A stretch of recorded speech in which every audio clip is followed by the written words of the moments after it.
Hello, true believers. This is Doc Hogg, and welcome to episode 33 of Comics and Variety.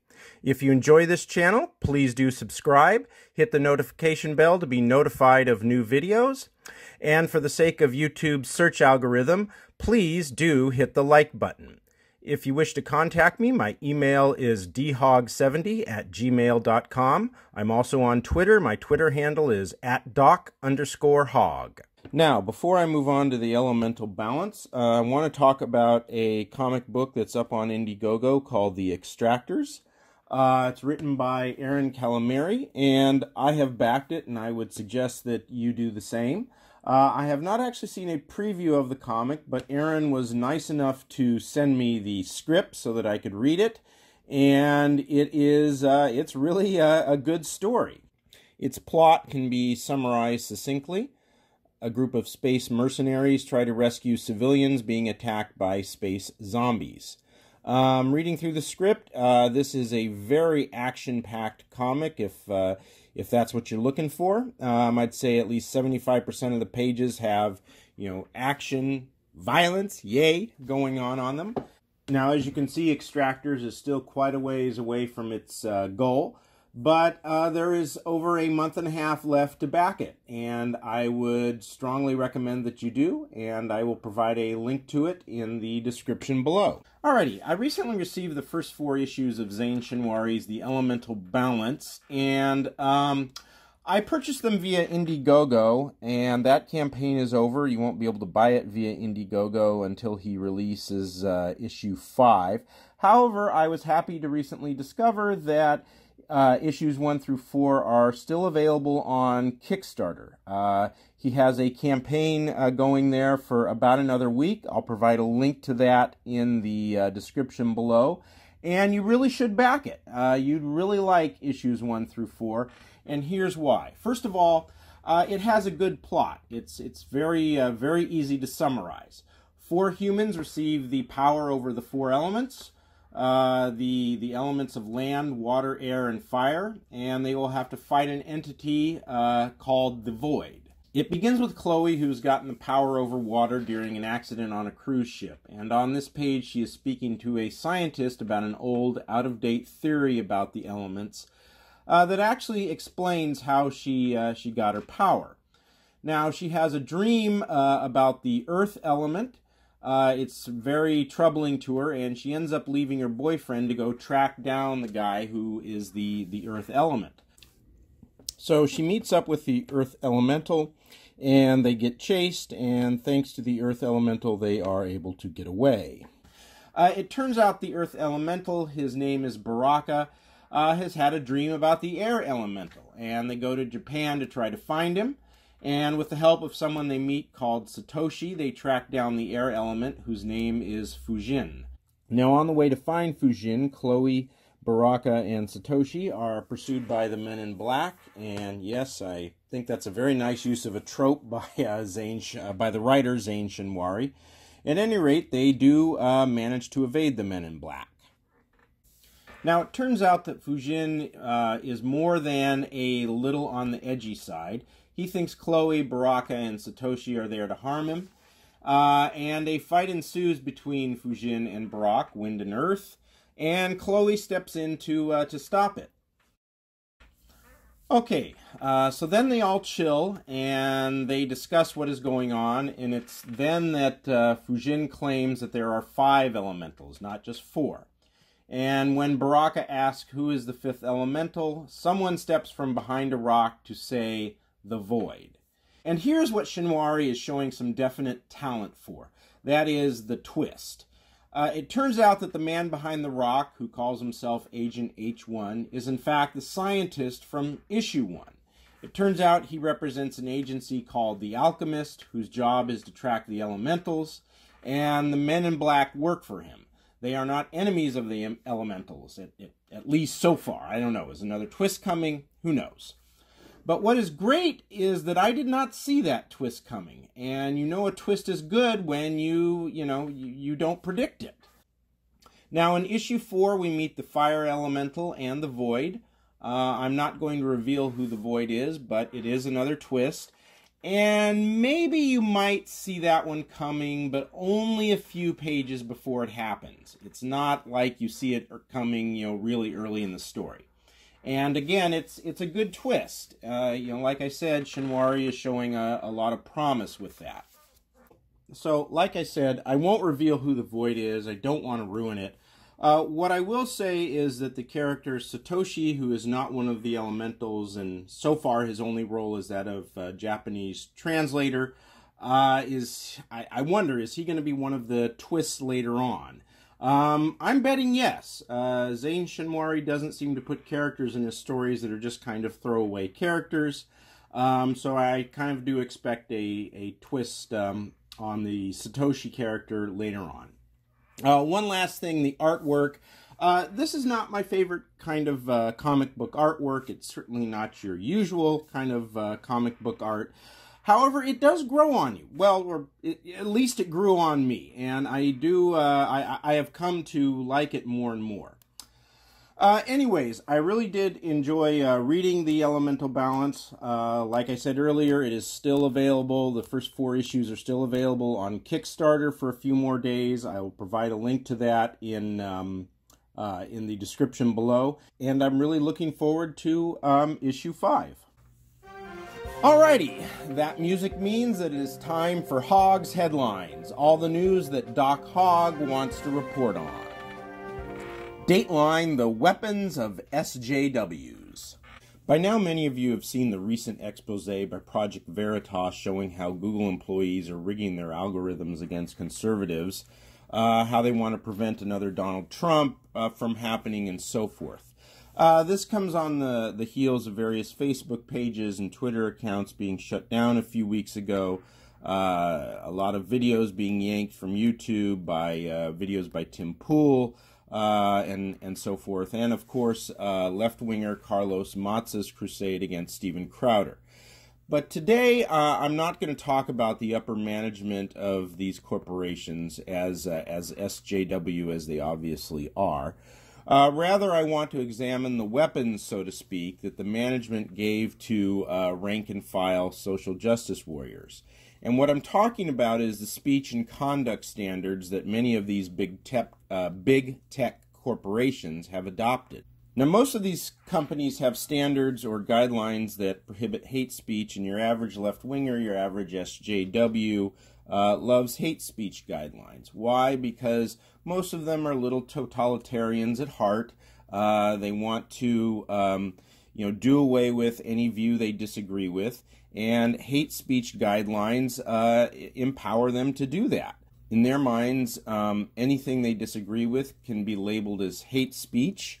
They come up with these, phony rationales that, hate speech leads to violence, and so you have a case for banning it and so forth. But what this is really about is shutting down speech that they don't like.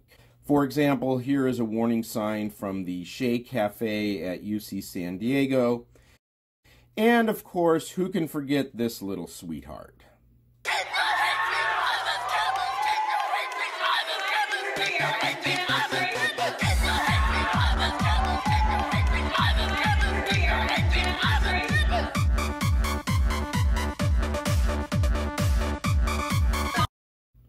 Now let's take a look at YouTube's hate speech policy.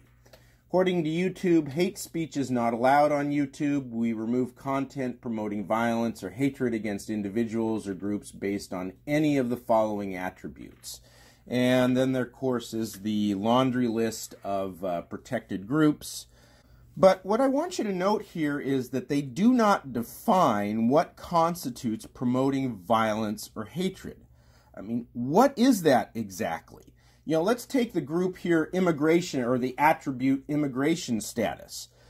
If I criticize illegal immigrants because they have broken the law by coming here to the U.S., by crossing the border illegally, is that hate speech? Could saying that illegal immigrants are lawbreakers constitute promoting hatred against illegal immigrants? Or could you even stretch it to say that it promotes violence against them? Of course you can. In the SJW mind, criticism is negative, hatred is negative, therefore criticism must be hatred. Now, you might be saying that is ridiculous, but note that YouTube's guidelines don't say that your notion of hate has to be reasonable. Those guidelines are vague, and that's the problem. When they're vague, they are easy to exploit, and SJWs will exploit them to the hilt. They will find something on YouTube or Facebook or whatever that they dislike, usually things that are getting popular and lots of views or likes or retweets, and then they will report it to the tech corporation in question. And some SJWs will even try to bait you into doing it. For example, here's Twitter's guidelines on hate speech, very similar to YouTube's. And after I recently had a go-round with an SJW on Twitter, here is what he tweeted to me. Luckily, I didn't fall for it. But that's small potatoes. Let's look at the much bigger case of Carlos Maza, who works for the left-wing site Vox and calls himself Gay Wonk on Twitter, and his attempt to get conservative comedian and commentator Steven Crowder banned from YouTube. Now, I'm sure Carlos Maza read YouTube's guidelines and thought he could get Steven Crowder banned from YouTube for things like this. This is what Mr. Gay Vox wants to do. Mr. Lispy Queer from Vox. And this is why Maza claims he was concerned about Crowder's jokes. Stuff he was saying had nothing to do with my political views. He was calling me a lispy queer and a sprite and a fairy, and he called me a gay Mexican, and he would routinely make fun of the way that I spoke and just do gay impressions. He made kind of gruesome sexual comments about me. For Maza, who said he's received death threats and had his personal information published online, the harassment and the threat of potential violence are all too real. Well, if you've gotten threats, say, in the comments section on YouTube or on Twitter, he should report it. He should report the threats to the company and to the authorities. You don't blame Crowder, especially when Crowder has never suggested that anyone should threaten Maza. But remember, in Maza's mind and the SJW mind, Crowder's jokes are hate speech. Hate speech leads to violence, and thus Crowder's jokes led to the threats that he received. So no doubt YouTube got tons of complaints after Maza made a big deal out of it, and this was YouTube's response. YouTube has since released a lengthy statement saying that while, quote, individually the flagged videos did not violate our community guidelines, however, in the subsequent days, we saw the widespread harm to the YouTube community resulting from the ongoing pattern of egregious behavior, took a deeper look, and made the decision to suspend monetization. So Maza drew blood. Crowder was demonetized, but his channel was not removed because, he never told his followers to harass Maza or release, and he never released any personal information. But as always, it is never enough for an SJW like Maza. His viewers to harass Maza on YouTube or any other platform, and the main point of these videos was not to harass or threaten, but rather to respond to the opinion. And they said that none of your personal information was ever revealed in content uploaded by Crowder. What do you say to that? That's an insane policy, because it essentially means that the only way you can get kicked off YouTube is if you give my address and instruct millions of people to harass me. Abuse, there's a lot of abuse that happens before someone gives your address. And it doesn't matter if he ever encouraged his followers to harass me. He was doing it. That was the harm.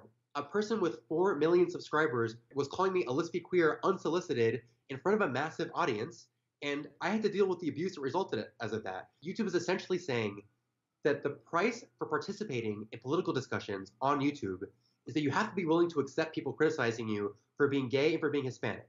That's an insane policy. Hey, Carlos, that is the cost of participating in public debate, for being in the public eye. You need to act your age, be an adult, and accept that the price you pay for being in the public eye is criticism. And yes, some of that criticism is nasty and will come off as bullying. But as long as it is not a threat to harm you, you have to just blow it off. And yes, even the stuff that pokes fun at your sexual preference. And if you can't do that, get out of the public eye. Now, before I finish up here, I want to discuss what this is really about. Was Maza really that upset about Crowder calling him a lispy queer? No, of course not. What bothered Maza is that Crowder was and is a very effective critic of the videos that Maza makes for Vox. He shows the flaws in Maza's arguments and even on occasion showed how Maza was being deceptive. The SJWs, Maza, they're little totalitarians. They want the whole world to be like the safe space they could go to when they were in college, where they never had to hear any view they disagree with. And if you doubt that's what Maza wants out of YouTube, well, I hope that YouTube recognizes that the end result of this is not some happy medium. It's a place where only bullies operate. If the teacher never intervenes, the kids who are getting bullied at the playground will leave the playground, and that's what's happening to YouTube. Hey Carlos, the internet, and in fact the adult world in general, and especially places like YouTube and Twitter, is not romper room. Time to put on your big boy pants and grow up. Now, you may be saying that conservatives' problems with big tech stems from a lot of the people who are running those corporations. Many of them are SJWs. I don't disagree with that.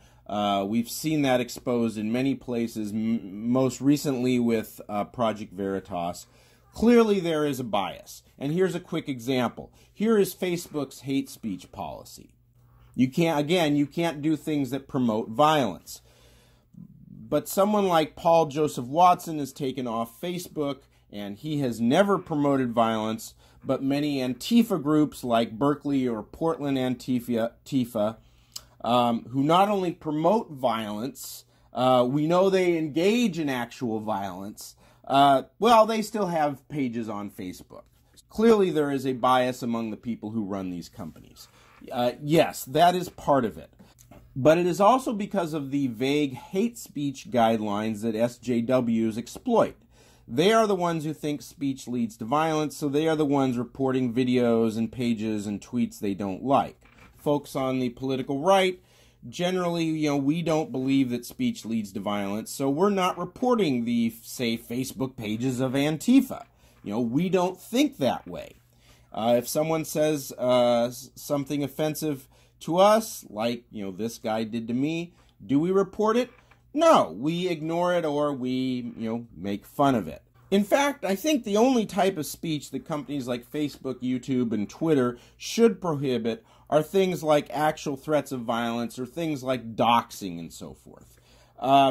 They should get rid of their hate speech guidelines because they are so easy for SJWs and anyone who wants to ban speech they don't like to exploit.